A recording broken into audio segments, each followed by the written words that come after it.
Hi. ನಿನ್ನೆ ನಾವು ಒಂದ್ ಈವೆಂಟಿಗೆ ಹೋಗ್ತಾ ಇದ್ವಿ ಆಯ್ತಾ. ಸೊ ನಾವು ಮನೆ ಬಿಟ್ಟಿದ್ದು ಒಂದ್ 5:30 ಹಂಗೆ ಅಥವಾ 5:30 ಮುಂಚೆನೆ ಅನ್ಕೊಳ್ಳಿ. ಮನೆ ಬಿಟ್ಟಿದ್ವಿ. ಹೋಗ್ತಿರ್ಬೇಕಾದ್ರೆ ಫುಲ್ ಕವರ್ ಆಗಿದ್ವಿ ಆಯ್ತಾ. ನಾವು ಜರ್ಕಿನ್ ಹಾಕೊಂಡು ಸ್ವೆಟರ್ ಹಾಕೊಂಡು ಕಿವಿಯಲ್ಲಿ ಹತ್ತಿ ಇಟ್ಕೊಂಡು ಮಾಸ್ಕ್ ಎಲ್ಲ ಹಾಕೊಂಡು ಬೇಲ್ ಕಟ್ಕೊಂಡು ಹೆಲ್ಮೆಟ್ ಹಾಕೊಂಡು ಇಷ್ಟೆಲ್ಲಾ ಹಾಕೊಂಡು ಬೈಕ್ ಮೇಲೆ ಹೋಗ್ತಿರ್ಬೇಕಾದ್ರೆ ನಮ್ಗೆ ಚಳಿ ತಡೆಯಕ್ ಆಗ್ತಿಲ್ಲ. ಯಾಕಂದ್ರೆ ಇವಾಗ ಸಿಕ್ಕಾಪಟ್ಟೆ ಚಳಿ ತಡೆಯಕ್ ಆಗ್ತಿಲ್ಲ. ಆ ಚಳಿಗೆ ನಮ್ದು ಕೈ ಕಾಲ್ ಎಲ್ಲ ಫ್ರೀಸ್ ಆಗ್ತಿದೆ.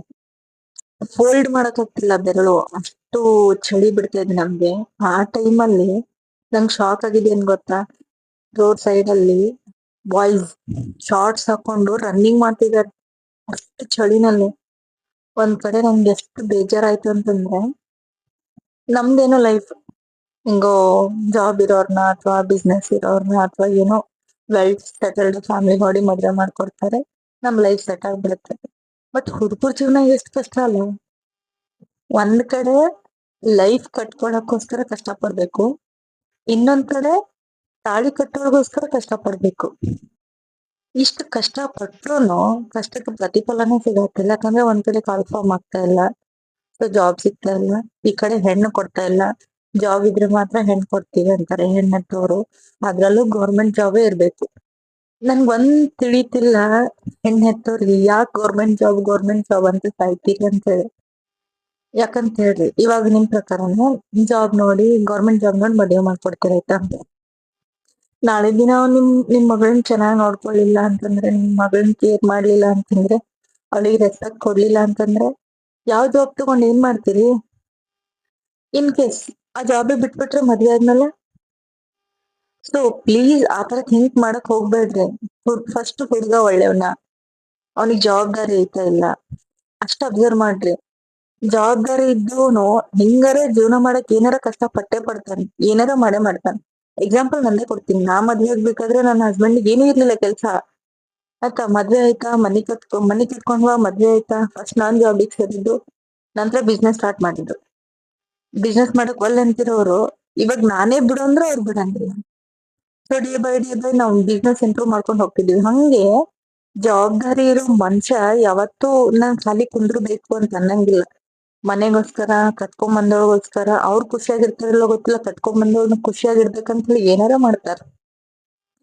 ಸೊ ಪ್ಲೀಸ್ ಆತರ ಥಿಂಕ್ ಮಾಡ್ಬೇಡ್ರಿ. ಇನ್ನೊಂದ್ ವಿಷಯ ನಾ ಹೇಳ್ಬೇಕು ನಿಮ್ಗ, ನಾನು ಬ್ಯಾಂಕಿಂಗ್ ಸೆಕ್ಟರ್ ಅಲ್ಲಿ ವರ್ಕ್ ಮಾಡೋದ್ರಿಂದ ನನ್ಗೆ ಅವಾಗ ಕಿವಿಗ್ ಬೀಳ್ತಿರತ್ತೆ. ಏನಂತಂದ್ರ, ಬ್ಯಾಂಕ್ ಅಲ್ಲಿ ಕೆಲ್ಸ ಸೇರೋದಕ್ಕ 10 ಲಕ್ಷ, 15 ಲಕ್ಷ, 20 ಲಕ್ಷ, DCC ಬ್ಯಾಂಕ್ ಸೇರ್ಬೇಕಂದ್ರೆ 60 ಲಕ್ಷ ಗಂಟ್ಲೆ ದುಡ್ಡು ಕೊಟ್ಟು ಬ್ಯಾಂಕ್ ಅಲ್ಲಿ ಕೆಲ್ಸಕ್ಕೆ ಸೇರ್ತಿದ್ದಾರೆ. ಸೊ ಯಾಕೆ ಇಷ್ಟು ಕೊಟ್ಟು ಸೇರ್ತೀರಿ? ಅಷ್ಟೆಲ್ಲಾ ದುಡ್ಡು ಕೊಟ್ಟು ನೀವು ಜಾಬಿಗೆ ಸೇರಿದ್ರಿ ಅಂತಂದ್ರೆ 2-3 ವರ್ಷ ನೀವು ದುಡ್ಡಿದ್ ಸಂಬಳ ಅಲ್ಲೇ ಹೋಗ್ಬಿಡುತ್ತೆ, ಇಂಟ್ರೆಸ್ಟ್ ಕಟ್ಟಕ, ಸಾಲ ತೀರ್ಸಕ. ಹಿಂಗ್ಯಾಕ್ ಮಾಡ್ತೀರಿ ಅಂತ ಕೇಳಿದ್ರೆ, ಹೆಣ್ ಸಿಗ್ಬೇಕಲ್ಲ ಮೇಡಮ್, ಮದ್ವೆ ಮಾಡ್ಬೇಕಲ್ಲ ಮೇಡಮ್ ಮಕ್ಳಿಗೆ ಅಂತ ಹೇಳಿದ್ರೆ ಅವ್ರ ತಂದೆ ತಾಯಿ. ಸೊ ನಾ ಹೇಳ್ತೀನಿ, ಅಷ್ಟು ದುಡ್ಡು ಕೊಟ್ಟು, ಸಪೋಸ್ 15 ಲಕ್ಷ ಅನ್ಕೊಳ್ರಿ, 15 ಲಕ್ಷ ಕೊಟ್ಟು ಜಾಬಿಗೆ ಸೇರಿ, ಜಾಬ್ ಸಿಗುತ್ತಾ, ಮದ್ವೆನ ಹೆಣ್ಣು ಕೊಡ್ತಾರ, ಮದ್ವೆ ಆಯ್ತಾ, ಮದ್ವೆ ಆದ್ಮೇಲೆ ಆಕಿನ ಮುಖದಲ್ಲಿ ಖುಷಿ ಇರುತ್ತೆ ಅನ್ಕೊಂಡಿರೇನ್? ಹ್ಮ್. ಯಾಕಂದ್ರ ಮಾಡಿರೋ ಸಾಲ ತೀರ್ಸ್ಬೇಕಲ್ಲ, ಬಡ್ಡಿ ಕಟ್ಟಕ್ ಒದ್ದಾಡ್ಬೇಕಲ್ಲ.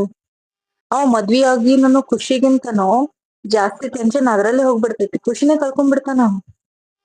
ಸೊ ಪ್ಲೀಸ್ ಹಂಗ್ ಮಾಡಕ್ ಹೋಗ್ಬೇಡ್ರಿ. ಹುಡ್ಗುರ್ದು ಅವ್ರದ್ ಭಾವನೆನೂ ಅರ್ಥ ಮಾಡ್ಕೊಳ್ರಿ, ಅವ್ರದ್ ಕಷ್ಟನೂ ಅರ್ಥ ಮಾಡ್ಕೊಳ್ರಿ. ಅಂಡ್ ಇನ್ನೊಂದು ಡಿಮ್ಯಾಂಡ್ ಇತ್ತೀಚೆಗೆ ಏನ್ ಜಾಸ್ತಿ ಆಗ್ತಿದೆ ಅಂತಂದ್ರ, ಜಾಬ್ ಇರ್ಬೇಕು ಪ್ಲಸ್ ಜಮೀನು ಇರ್ಬೇಕು. ಆದ್ರ ಅವ್ರ ಮಗಳು ಜಮೀನಲ್ಲಿ ಕೆಲ್ಸ ಮಾಡ್ಬಾರ್ದು. ಒಪ್ಕೋತೀನಿ, ಮಾಡದೇ ಇರೋರ್ಗೆ. ಈಗ ನನ್ಗೂ ಜಮೀನಲ್ಲಿ ಏನೋ ಗೊತ್ತಿಲ್ಲ, ನನ್ಗೆ ಜಮೀನಲ್ಲಿ ಹೋಗಿ ಕೆಲ್ಸ ಮಾಡಂದ್ರೆ ನನಗ್ ಬರಲ್ಲ. ಮನೇಲಿ ಎಲ್ಲಾ ಕೆಲ್ಸ ಹಚ್ಚ್ರಿ ಮಾಡ್ತೀನಿ, ಹೊರಗಿನ ಕೆಲ್ಸ ಹಚ್ಚ್ರಿ ಮಾಡ್ತೀನಿ, ಬಟ್ ನಂಗೆ ಜಮೀನಲ್ಲಿ ಬರಂಗಿಲ್ಲ. ಸೊ ಅಂತ ಕ್ಯಾಟಗರಿಯವರು. ಆಮೇಲೆ ಇನ್ನೊಂದು, ಇವತ್ ನೀವ್ ಹಿಂಗೆ ಗೌರ್ಮೆಂಟ್ ಜಾಬ್ ಇರೋರ್ ಬೇಕು ಅಳಿಯ ಅಂತ ಭಾವಿಸ್ತೀರಿ, ನಾಳೆ ನಿಮ್ ಮಗನಿಗೆ ಹೆಣ್ ಕೊಡೋರು ಹಂಗೆ ಥಿಂಕ್ ಮಾಡ್ತಾರಲ್ಲ. ನಾಳೆ ನಿಮ್ ಮಗನಿಗೆ ಹೆಣ್ ಸಿಗಲ್ಲ, ಅವಾಗ ಏನ್ ಮಾಡ್ತೀರಿ? ಗೌರ್ಮೆಂಟ್ ಜಾಬ್ ಅಂತ ಕೂಡ್ಬೇಡ್ರಿ. Please support boys. ಹಂಗಂತೇಳಿ ಹುಡುಗಿರ್ ಎಜುಕೇಶನ್ ಕಂಟಿನ್ಯೂ ಮಾಡೋದ್ ಸ್ಟಾಪ್ ಮಾಡ್ಬೇಡ್ರಿ. ಬಿಕಾಸ್ ನಿಮ್ಗೂ ನಾಲೆಜ್ ಅನ್ನೋದ್ ಇರ್ಬೇಕು. ಯಾಕಂತಂದ್ರೆ ಟೈಮ್ ಯಾವಾಗ ಯಾರಿಗೆ ಹೆಂಗ್ ಬರುತ್ತೆ ಅಂತ ಹೇಳಕ್ಕಾಗಲ್ಲ ಆಯ್ತಾ. ಸಪೋಸ್ ನಿಮ್ ಹಸ್ಬೆಂಡ್ ಏನೋ ಆಯ್ತು, ಫ್ರಾಕ್ಚರ್ ಸಮಥಿಂಗ್ ಆಕ್ಸಿಡೆಂಟ್ ಏನೋ ಆಯ್ತು, ಅವ್ರು ವರ್ಕ್ ಆಗತ್ ಅನೇಬಲ್ ಇರಂಗಿಲ್ಲ ವರ್ಕ್ ಮಾಡೋದಿಕ್, ಅವಾಗ ಏನ್ ಮಾಡ್ತೀರಿ? ಸಪೋರ್ಟಿವ್ ಹ್ಯಾಂಡ್ ಅಂತ ನಿಮ್ಗೆ ರೆಡಿ ಇರ್ಬೇಕು. ಬಿಕಾಸ್ ನಿಮ್ಗೆ ಎಜುಕೇಶನ್ ನಾಲೆಜ್ ಇದ್ರೆ ಎಲ್ಲಾರ ಹೋಗಿ ಒಂದ್ 10,000 ಕನಿಷ್ಠ 10,000 ನೀವು ದುಡಿಬಹುದಲ್ಲ. ಸೊ ಹಂಗಾಗಿ ಯಾರು ಎಜುಕೇಶನ್ ಸ್ಟಾಪ್ ಮಾಡ್ಬೇಡ್ರಿ. ನಿಮ್ ಕಾಲ್ ಮ್ಯಾಗ ನೀವ್ ನಿಲ್ತಿರಿಲ್ಲೋ ಗೊತ್ತಿಲ್ಲ, ಮುಂದೊಂದ್ ದಿನ ಎಜುಕೇಶನ್ ಸಪೋರ್ಟ್ ಆಗ್ತೈತಿ.